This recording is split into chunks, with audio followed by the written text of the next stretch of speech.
every prison is not the same. Every prison is not created equal, and every prison does not have the same rules, culture, or laws inside the institutions, if that makes sense. Better yet, let me explain. In some states, they check paperwork when you get to the prison. In others, they don't. Where I was at in the Commonwealth of Virginia and being on several camps, prisons, etc., to include Sussex 2, Greensville Correctional Center, St. Bride's Correctional Center, Haynesville Correctional Center, Camp 17, Nottoway Work Center. I think that's all of them. I never once seen anybody get their paperwork checked, or I never got my paperwork checked. I asked plenty of people and talked to people. Nobody's ever got their paperwork checked. Now it's probably way different in a state like California or Texas, from what I heard.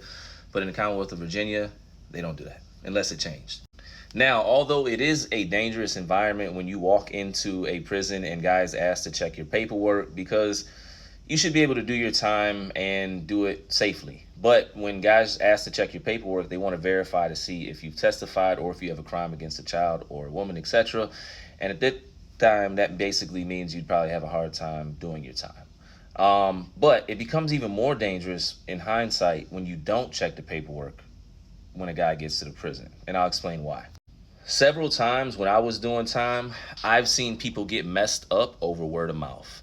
I seen one situation in particular where a guy simply did not like another guy that came from his neighborhood. They ended up on the same prison, and he put a bone on someone, or that guy, which basically means a rumor, a lie.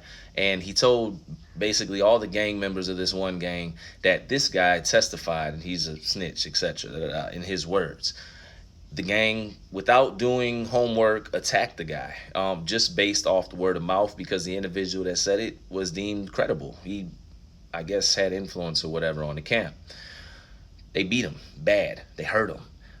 And then, wouldn't you know it, a couple weeks later, when he was finally able to get his paperwork into him, it proved that he did not testify and he was not a snitch, as they said, and that the guy simply just put that bone on him, or that rumor on him, because he didn't like him. There have been even worse situations and cases. People being extorted permanently, and in some cases, losing their life altogether because word of mouth. It's a different beast when you have an opportunity to at least prove who you are and deal with the consequences all the way through. But when you get into a place of mayhem and anarchy at times, where they're not even going to take the opportunity to check your paperwork to verify, it can become an issue, man.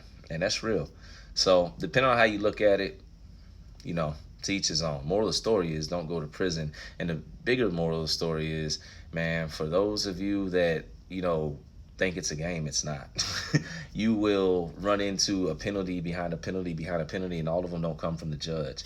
You can be inside of a prison and people, your peers, will still be trying to punish you and try to regulate you and control you. And it's a wild, wild world, man. And yeah, every prison isn't the same. So just don't concern yourself with that. Don't immerse yourself in that environment. Stay out of that environment.